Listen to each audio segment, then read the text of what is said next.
हरिः ओं श्रीगुरुभ्यो नमः। ध्येयं वदन्ति शिवमेव हि केचिदन्ये शक्तिं गणेशमपरे तु दिवाकरं वै रूपैस्तैरपि विभासि यतस्त्वमेव तस्मात्ममेव शरणं मम शङ्खपाणे। नो सोदरो न जनको जननी न जाया नैवात्मजो न च कुलं विपुलं बलं वा सन्दृश्यते न किल कोऽपि सहायको मे तस्मात्त्वमेव शरणं मम शङ्खपाणे। नोपासिता मदमुपास्य मया महान्तस्तीर्थानि चास्ति कधिया न हि सेवितानि देवार्चनं च विधिवन्न कृतं कदापि तस्मात्त्वमेव शरणं मम शङ्खपाणे। दुर्वासना मम सदा परिकर्षयन्ति चित्तं शरीरमपि रोगगणा दहन्ति सञ्जीवनं च परहस्तगतं सदैव तस्मात् त्वमेव शरणं मम शङ्खपाणे। पूर्वं कृतानि दुरितानि मया तु यानि स्मृत्वाखिलानि हृदयं परिकम्पते मे ख्याता च तेति पतिता पावनता तु यस्मात् तस्मात् त्वमेव शरणं मम शङ्खपाणे। दुःखं जरा जननजं विविधाश्च रोगाः काकस्वसूकरजन्निचये च पातः तद्विस्मृतेः फलमिदं विततं हि लोके तस्मात् त्वमेव शरणं मम शङ्खपाणे। नीचोऽपि पापवलितोऽपि विनिन्दितोऽपि ब्रूयात्तवाहमिति यस्तु कलैकवारम् तस्मै ददासि निजलोकमिति व्रतन्ते तस्मात् त्वमेव शरणं मम शङ्खपाणे।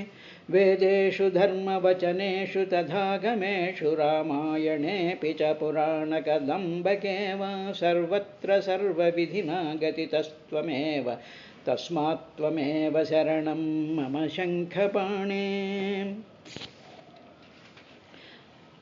हरिति पापानि दुष्टचित्तैरपि स्मृतः अनिच्छयापि संसृष्टो दहत्येव हि पावकः स गङ्गा स गया सेतुः स काशी स पुष्करं जिह्वाग्रे वर्तते यस्य हरि इत्यक्षरद्वयम् वाराणस्यां कुरुक्षेत्रे नैमिषारण्ये च यत्कृतं तेन येनोक्तं हरिः इत्यक्षरद्वयम्।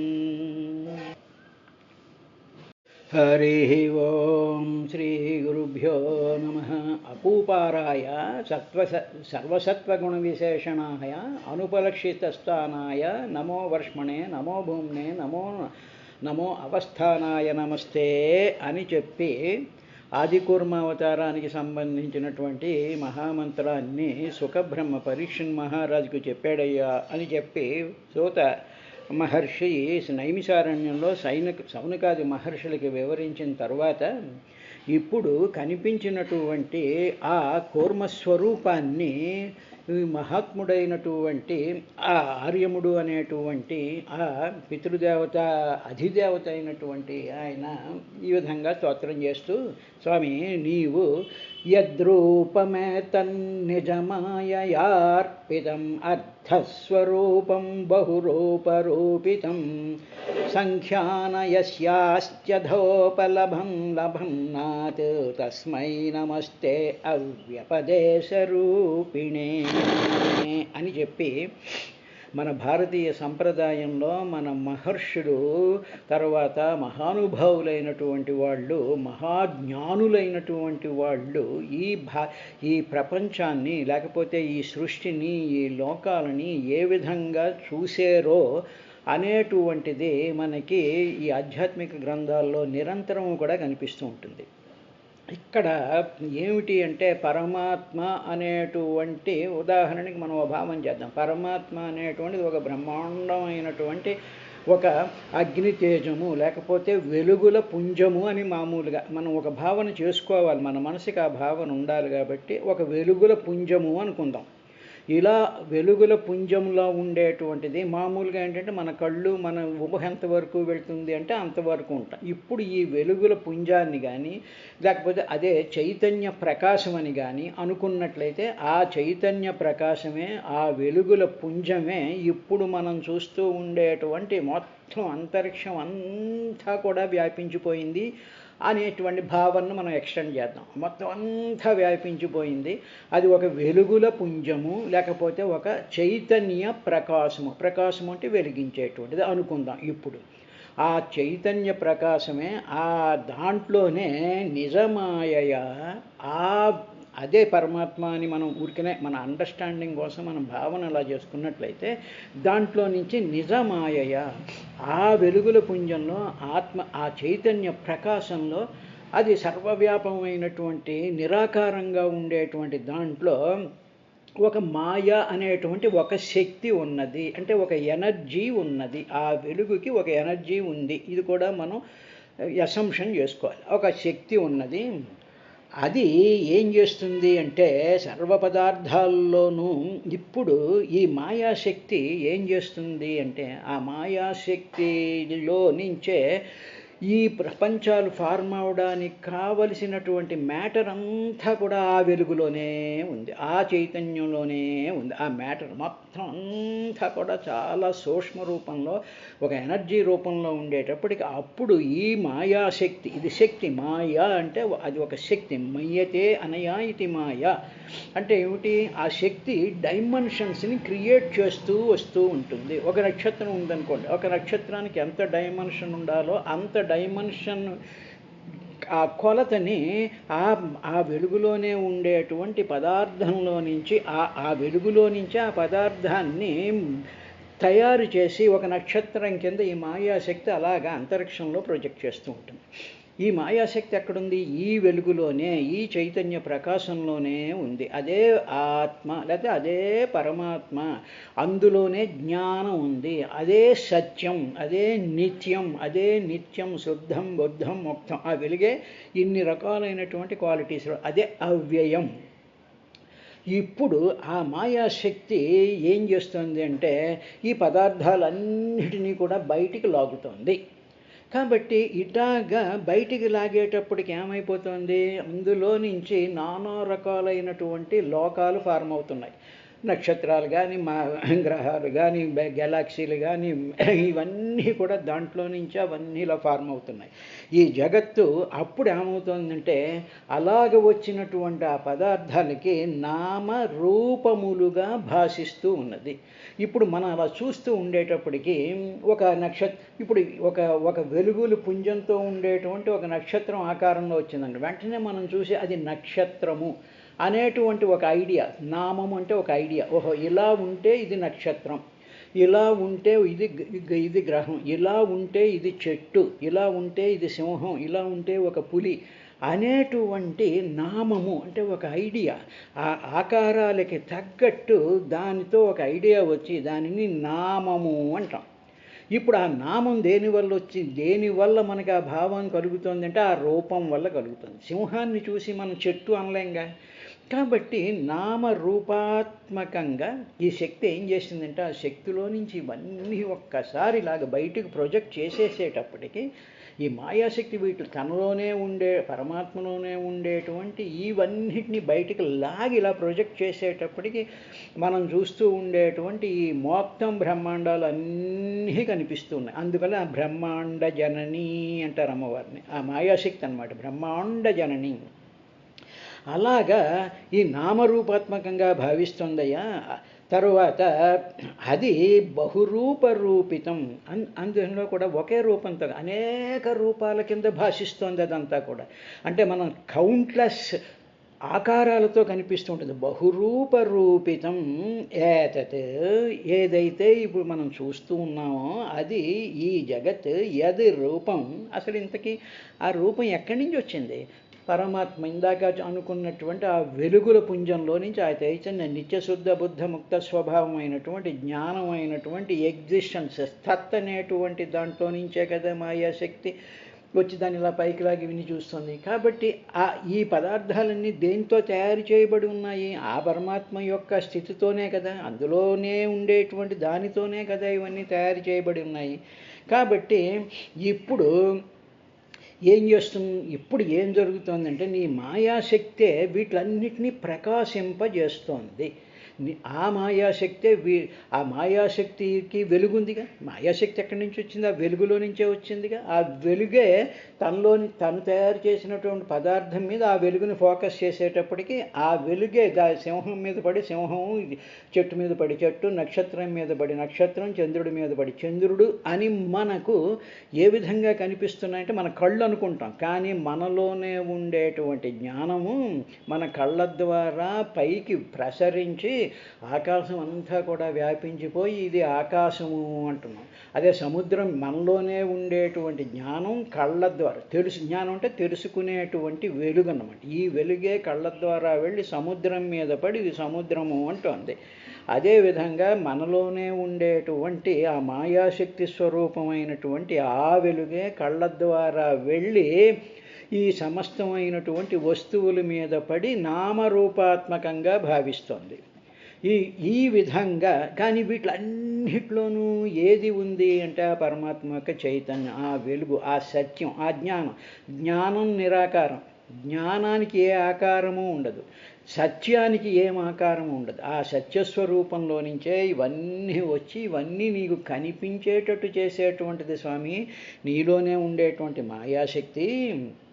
కాబట్టి ఇప్పుడు ఆ నువ్వు ఎవరు అంటే వస్తువు అంటారు. అంటే ఏమిటి? ఆ పరమాత్మ ఆ చైతన్యాన్ని ఆ వెలుగునే వస్తువు అంటారు. ఇది టెక్నికల్ టర్మ్ అన్నమాట. దాన్నే సామాన్యము అంటారు, లేకపోతే వస్తువు అంటారు. ఇప్పుడు సముద్రం ఉందనుకోండి, సముద్రం వస్తువు అన్నమాట. సముద్రం సామాన్యం అన్నమాట. సామాన్యం అన్నా వస్తువు అన్నా ఒకటే, సామాన్యం అన్నా వస్తువు అన్నా ఒకటే. ఇప్పుడు సముద్రంలో పొంగి కెరటాలు వస్తున్నాయి అనుకోండి. ఇప్పుడు కెరటాలన్నీ కూడా ఏమిటంటే నామరూపాలతో కూడుకున్నాయి. ఈ కెరటం ఎంత ఉంది, ఆ కెరటం అంత ఉంది, ఆ కెరటం ఇది అంటే ఏమిటి? బంగారం మొత్తం ఉందంట. బంగారంలోంచి ఏదో నెక్లెస్ అంటారు, ముక్కుబడికి అంటారు, వడ్డాణం అంటారు, మరొకటి అంటారు. అంటే ఏమిటి? బంగారం అనేటువంటిది సామాన్యము, లేకపోతే ఉన్న వస్తువు, దాట్ విచ్ ఎగ్జిస్టెడ్. అది నామరూపాలు ఏమిటంటే ఈ వస్తుజాలాలన్నీ కూడా, ఈ ఆభరణాలన్నీ కూడా ఇవి. అదేవిధంగా నువ్వు బంగారు స్వరూపమైనటువంటి వాడవయ్యా, నువ్వు మహాసముద్ర స్వరూపమైనటువంటి వాడవయ్యా. అందులోనే మాయాశక్తి ఉండడం వల్ల ఎన్ని రకాలైనటువంటివన్నీ కూడా కనిపిస్తున్నాయి. కాబట్టి కనిపించేటివన్నీ కూడా మిథ్యే కదా, ఇవి అసలు లేవు కదా. అలా కనిపిస్తున్నాయే తప్ప వాటిలన్నిట్లోనూ నువ్వే ఉండి నువ్వే నీ మాయాశక్తి చేత ఆ విధంగా నామరూపాలను ధరించి నువ్వు ఈ విధంగా ఆడుతున్నావు. ఇది నీ లీలయ్యా బాబు. అందువల్ల ఇవన్నీ కూడా మిథ్య, లేనిది ఉన్నట్టుగా కనిపించడం. ఉదాహరణకి మన అద్దం ముందు నిలబడ్డాం అనుకోండి. అద్దంలో కనిపించినటువంటి మన ప్రతిబింబం ఉంది చూసారా, దాన్ని మిథ్యాబింబం అంటారు, మామూలు ఫిజిక్స్లో చెప్తారు. కాబట్టి అద్దంలో నేనే కనిపిస్తున్నాను, కనిపించిన నేను మాత్రమే నిజం, అద్దంలో ఉన్నది మాత్రం మిథ్య. నేనేగా మీరే కదండి. ఎస్ నేనే, కానీ అది మిథ్య, అది లేదది. నేను పక్కకి వెళ్ళిపోతే అందులో ఉందా? అద్దంలో లేదుగా. కాబట్టి నేను ఉండడం వల్ల ఆ అద్దం ఇప్పుడు ఏమిటి? ఈ జగత్ అన్నమాట. ఈ అద్దం మనం చూస్తూ ఉండేటువంటి ఈ స్పేస్ టైం కాంటినం అంతా కూడా అద్దం అనుకున్నట్లయితే ఆ అద్దంలో పరమాత్మ ఎన్ని రకాలైనటువంటి రూపాల కింద కనిపిస్తున్నాడు. ఉదాహరణకి ఒక అద్దం ఉందనుకోండి, మొక్కలైపోయింది అనుకోండి, 100 మొక్కలు అయిపోయిందనుకో. ఆ 100 మొక్కల్లోనూ పైనుంచి ఏ చంద్రుడో లేకపోతే ఏదో మనం చూస్తుంటే ప్రతి దాంట్లోనూ కూడా మనకి అద్దం మొక్కల్లో మన ప్రతిబింబం కనిపిస్తుందిగా. కాబట్టి ఇలాగ ఖండమైపోయినటువంటి స్పేస్ టైం కాంటినంలో పరమాత్మే తనలోనే ఉండేటువంటి ఆ మాయాశక్తి ప్రభావం చేత కోట్లాది రూపాలలో ఆయన అలా కనిపిస్తూ ఉంటాడు. కాబట్టి కనిపించేటువంటివన్నీ కూడా మిథ్య, లేనివి ఉన్నట్టుగా కనిపిస్తూ ఉంటాయి. అందువల్లే లేనివి ఉన్నట్టుగా కొంతకాలం కనిపిస్తాయి. కాబట్టే మరణం అనేటువంటిది సత్యం. కాబట్టి అందుకనేమిటి, ఒక మనిషి ఉన్నాడు అనుకోండి, వాడే 100 ఏళ్ళు కళ్ళ ముందు కనిపిస్తాడు, తర్వాత పోతాడుగా. మరి నిత్యం ఉండేటువంటి వాడైతే వాడు ఎప్పుడూ ఉండాలిగా, ఎందుకు ఉండటం లేదు? మిథ్య కాబట్టి. కాబట్టి అది మిథ్య అనేటువంటి దానికి మన వాళ్ళు చెప్పినటువంటిది. తర్వాత ఇలాగ ఉండేటువంటి దాంట్లో నిన్ను నానాత్వం కింద నువ్వు నిన్ను నానాత్వం కింద మేము చూడకూడదు, నువ్వు ఏకమే నువ్వు, కానీ నిన్ను నానాత్వం కింద చూడకూడదు అంటే. ఉదాహరణకి ఇంట్లో గోధుమ పిండి ఉందనుకోండి, ఆ గోధుమ పిండితో ఏదో పూరీలు, చపాతీలు, పుల్కాలు, మరొకటి కొన్ని వందల రకాలైనటువంటి పదార్థాలు చేశారనుకోండి. అన్నిట్లోనూ గోధుమ పిండి మాత్రమే ఉన్నది, కానీ నానాత్వం కింద కనిపిస్తున్నాయి, నామరూపాత్మకంగా నానాత్వం కింద కనిపిస్తున్నాయి. కాబట్టి ఈ చపాతీలో ఉండేటువంటి గోధుమ పిండి వేరండి, పుల్కాలో ఉండేటువంటి గోధుమ పిండి వేరండి అని చెప్పి నానాత్వంగా చూడకూడదు. ఆ ఏకత్వంతో ఉన్నటువంటి గోధుమ పిండిని ఏకత్వం కిందే చూడాలి. కానీ ఆ గోధుమ పిండే నానా రకాలైనటువంటి రూపాలలో కనిపించేటప్పటికీ ఈ జీవుడు ఒక్కొక్క దానికి ఒక్కొక్క పేరు, ఒక్కొక్క దానితో బంధం, ఒక్కొక్క దానితో ఇష్టం, ఒక్కొక్క దానితో అయిష్టం, ఒక్కొక్క దానితో లింకులు పెట్టేసేసుకుంటూ ఉన్నారయ్యా. ఇలాగ నానాత్వం పొసగదు అని. తరువాత ఈ నానాత్వం గురించి ఏం చెప్తూ ఉంటారంటే, అవ్యపదేశ రూపేణ, అనిర్వచనీయమైనటువంటిదయ్యా. అవ్యపదేశ రూపేణ నీ రూపం అటువంటిది. అది నానాత్వంలో ఏకత్వ స్వరూపమైనటువంటి నీ రూపాన్ని ఉందే, ఈ రూపాన్ని అయథా ఉపలంబనాత్, ఇదంతా మిథ్యా అని మాత్రం ఎవరైతే తెలుసుకుంటారో, తెలుసుకోవాలి, ఆ అనుగ్రహాన్ని మాకు ప్రసాదించు స్వామి అని చెప్పి తస్మై తే నమః, అటువంటి నీకు నమస్కారం స్వామి అని చెప్పి అర్ధస్వరూపం బహురూపరూపితం. ఈ కాన్సెప్టే మొత్తం భాగవతంలో, మన వేదాంత శాస్త్రాలన్నిటిలోనూ ఉపనిషత్తుల యొక్క సారమంతా కూడా ఇదే. ఉన్నది ఒకటే, కనిపించేది బహురూపాల కింద కనిపిస్తూ ఉంటాయి. అదే అన్నమాట. ఏకం సత్ విప్రా బహుధా వదంతి. ఏకం ఒకటే, సత్ ఉన్నది, విప్రాహ పండితులు, లేకపోతే మానవులు, లేకపోతే తెలివైనటువంటి వాళ్ళు బహుధా చాలా రకాలుగా చెప్తూ ఉంటారు. బహుధా వదంతి చాలా రకాలుగా చెప్తూ ఉంటారు. అంతేగాని ఇప్పుడు నువ్వు తాబేలు అంటే నువ్వు తాబేలే అనుకుంటున్నావు, ఆయన చేపే అనుకుంటే చేప అనుకుంటున్నావు, ఇంకో ఆయన హయగ్రీవుడు అనుకుంటే హయగ్రీవుడు అనుకుంటున్నారు. అంటే అది ఉప్మా, ఇదేమో చపాతీ, ఇది పుల్క, అదేదో అలా చూడకూడదు. హయగ్రీవుల్లోనైనా, చేపలోనైనా, కూర్మంలోనైనా నువ్వేనే ఉన్నావయ్యా అని నీవు ఆ మాయాశక్తి వల్ల ఈ రూపాలు ఆయా పరిస్థితుల కోసం వచ్చి నువ్వు ఈ విధంగా కనిపిస్తున్నావు, ఉన్నది మాత్రం నువ్వే అనేటువంటి ఆ భావన స్వామి అధిష్టానమైనటువంటి అకూపారాయ సర్వసత్వగుణ విశేషణాయ, అటువంటి నిన్ను చూస్తే నాకు ఈ భావం కలిగింది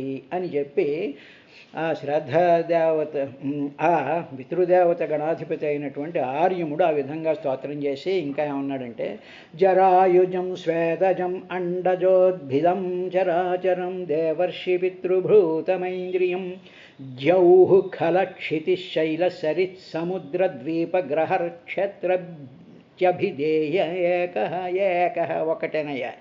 ఏమిటి ఒకటే అంటే, గర్భాశయం నుండి పుట్టేటువంటి మానవులు, జరాయుజం అంటే గర్భాశయం నుండి పుట్టినటువంటి వాళ్ళు ఎవరు మానవులు, స్వేదజం మానవులు, జంతువులు ఇవన్నీ కూడా గర్భంలోంచి బయటకు వచ్చేటువంటివి. తరువాత స్వేదజం చెమట్లోంచి పుట్టినటువంటివి, అండజ ఉద్భిదం గుడ్డుల్లో నుంచి వచ్చేటువంటివి, తరువాత నేలను చీల్చుకుని వచ్చినటువంటిది అండజం ఉద్భిదం, నేల చీల్చుకుని వచ్చినటువంటి చెట్టు చేమనాదులు, చరాచరం కదిలేవి కదలనటువంటివి, దేవ ఋషి పితృభూతం, అటు దేవతలు కానీ మహర్షులు కానీ పితృదేవతలు కానీ, ఇంకా పంచభూతాలు, ఐంద్రియం సమస్తమైనటువంటి ఇంద్రియాలు. అంటే ఏమిటి, మానవులకు ఉండేటువంటి ఇంద్రియాలు 84 లక్షల జీవరాశులకి ఉండేటువంటి ఇంద్రియాలు, ఆ ఇంద్రియాల వర్గాలన్నమాట. కొన్నిటికి 3 ఉంటాయి, కొన్నిటికి 2 ఉంటాయి, కొన్నిటికి 5 ఉంటాయి, కొన్నిటికి 10 ఉంటాయి. ఇలాగ ఆ ఇంద్రియ వర్గాలు. జౌహ్ అంటే స్వర్గం, తర్వాత ఖం అంటే చూస్తూ ఉండేటువంటి ఆకాశం, క్షితి భూమి, మనలాంటి భూమి, చంద్రుడిలో కూడా నేల ఉందిగా, దాన్ని చంద్రుడు అంటాం, కానీ అందులో కూడా నేల ఉంది, అంగారకుడిలో నేల ఉంది, సమస్తమైనటువంటి గ్రహాల్లో కూడా ఉండేటువంటి క్షితి భూమి, తర్వాత భూమి మీద ఉండేటువంటి శైల శరత్ సముద్ర ద్వీప గ్రహ వృక్ష ఇతి, శైలాలు పర్వతాలు కానీ ద్వీపాలు కానీ గ్రహాలు కానీ నక్షత్రాలు కానీ అవన్నీ కూడా అభిధేయ. అలాగే ఇవన్నీ కూడా నీలో నుంచే ఇలాగ ప్రొజెక్ట్ అయిపోయాయ్యా. ఇలాగ ప్రొజెక్ట్ అయిపోయినటువంటి వాటిలన్నిట్లోనూ నీవే ఉన్నావు, అన్నీ నీలోనే ఉన్నాయి కాబట్టే నువ్వు అవన్నీ ఇలా చేయగలిగావు. నీలో లేకపోతే ఎందుకు వస్తాయి ఇవన్నీను? కాబట్టి నీలోనే ఉన్నటువంటివన్నీ కూడా నీ మాయాశక్తి ఏం చేసిందంటే వాటిలన్నిటినీ కూడా ఇలాగ విశ్వవలయాల్లోకి, ఈ బ్రహ్మాండాల్లోకి ప్రొజెక్ట్ చేసేసిందయ్యా.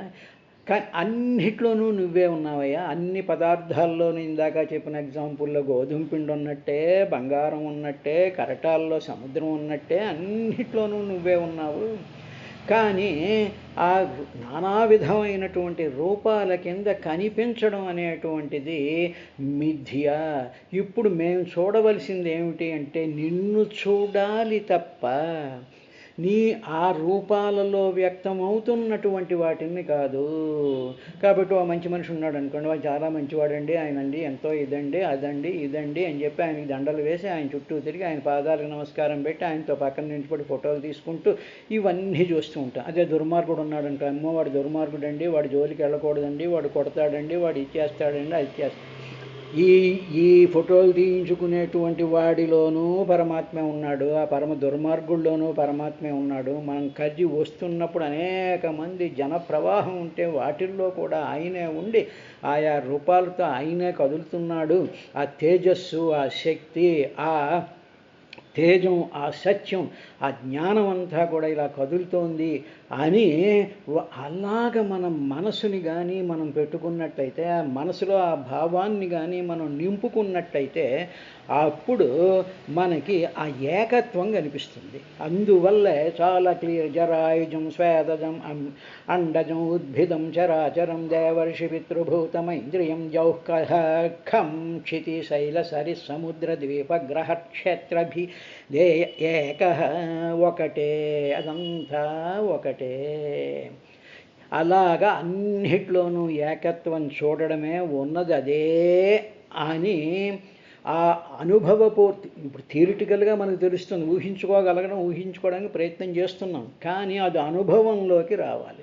ఇప్పుడు చూసేటువంటి వాడు నేనున్నాను, ఇప్పుడు నేను కూడా నన్ను కూడా అందులో కలుపుకోవాలి. ఇప్పుడు నా శరీరం ఉందని, నా శరీరంలో నాకేమిటున్నాయి, గుండెలు ఉన్నాయి, కళ్ళు ఉన్నాయి, ఇవి ఉన్నాయి, లోపల ఎముకలు ఉన్నాయి, ఇవన్నీ ఉన్నాయి.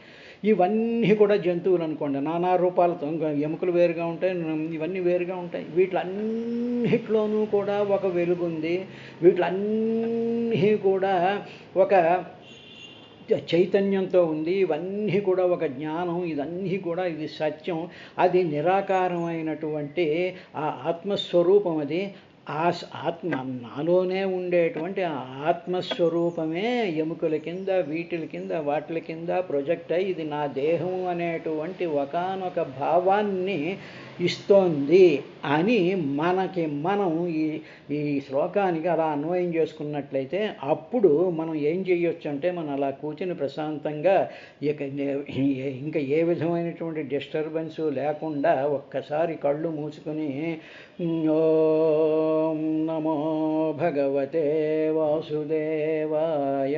వాసుదేవ అంటే మాలో అన్నిట్లోనూ కూడా వసించేటువంటి దేవ అంటే వెలుగు, ఆ చైతన్యము, ఒక ప్రకాశము, ఒక గంభీరమైనటువంటి ఒక వెలుగు నా శరీరం నిండా ఇలాగ వ్యాపించిపోయింది అని చెప్పి ఆ వాసుదేవ స్వరూపాన్ని మనం కాసేపు మనం భావన చేసుకుంటే అప్పుడు ఆ వాసుదేవ స్వరూపంలో ఉండేటువంటి ఆ చైతన్యం, ఆ జ్ఞానం, ఆ శక్తి నెమ్మదిగా మన శరీరంలోకి వెళ్ళి మన శరీరంలో ఉండేటువంటి ఎముకలు ఇవన్నీ కూడా డిజప్పీర్ అయిపోతూ మనమే ఆ వెలుగు కింద నిండిపోతూ ఉంటాం.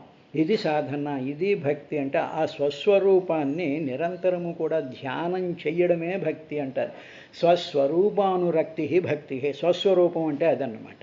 అంటే ఉదాహరణకు ఒక స్ఫటికలింగం ఉంది అనుకోండి, స్ఫటికలింగం మీద చైత్యలింగం మీద ఏమీ లేనప్పుడు స్ఫటికలింగం లేకపోతే ఆ స్ఫటికంతో ఉన్న బొమ్మ ఏమనుకుంటుందంటే నా కాళ్ళు చేతులు అవి ఇవి ఉన్నాయి అనుకుంటుంది. ఇప్పుడు అలా ప్యూర్గా ఉండేటువంటి దాని మీద ఒక లైట్, మంచి స్ట్రాంగ్ లైట్ కొట్టామనుకోండి, కొట్టేటప్పటికి ఏమైపోతుంది, ఆ స్ఫటిక ఇంకా బొమ్మ మనకి కనిపించకుండా వెలుగుతో ఆ బొమ్మ అంతా నిండిపోతుంది.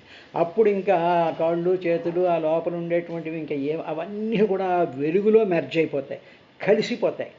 అలాగా ఆ పరమాత్మ అనేటువంటి వాడి మొత్తం సృష్టి అంతా వ్యాపించిపోయేటువంటి ఆ ఏకత్వ స్థితినే మహాసమాధి స్థితి అంటారు, నిర్వికల్ప సమాధి స్థితి అంటారు. అటువంటి రూపం కింద ఈ ఆకూపారాయ స్వరూపంలో ఉండేటువంటి సర్వాధిష్టాన దేవతైనటువంటి ఆ పరమాత్మ ఆ రూపంతో ఆయనకి ప్రత్యక్షమయ్యే ఆ అనుభవాన్ని ఆయనకి ఇచ్చాడు. ఆ అనుభవాన్నే మన అదృష్టం కొద్దీ మహాత్ములైనటువంటి సుఖబ్రహ్మ పరీక్షణ్ మహారాజుకు చెప్తూ తన అనుభవాన్నే మనకు కూడా ఆ విధంగా పెంచాడు. కాబట్టి హరినామ స్మరణంతో మనం ఇక్కడ ఈ శ్లోకాన్ని చెప్పి రేపటి కార్యక్రమంలో ఇంకా ఆయన ఏం చేశాడు, తర్వాత వరాహావతారం యొక్క స్థుతి జరుగుతుంది. హయగ్రీవావతారం అయింది, మత్స్యావతారం అయింది, కూర్మావతారం యొక్క స్థుతులు అయ్యాయి. ఇక రేపు వరాహావతారం స్మృతి ఉంటుంది. ఈ విధంగా నడుస్తుంది.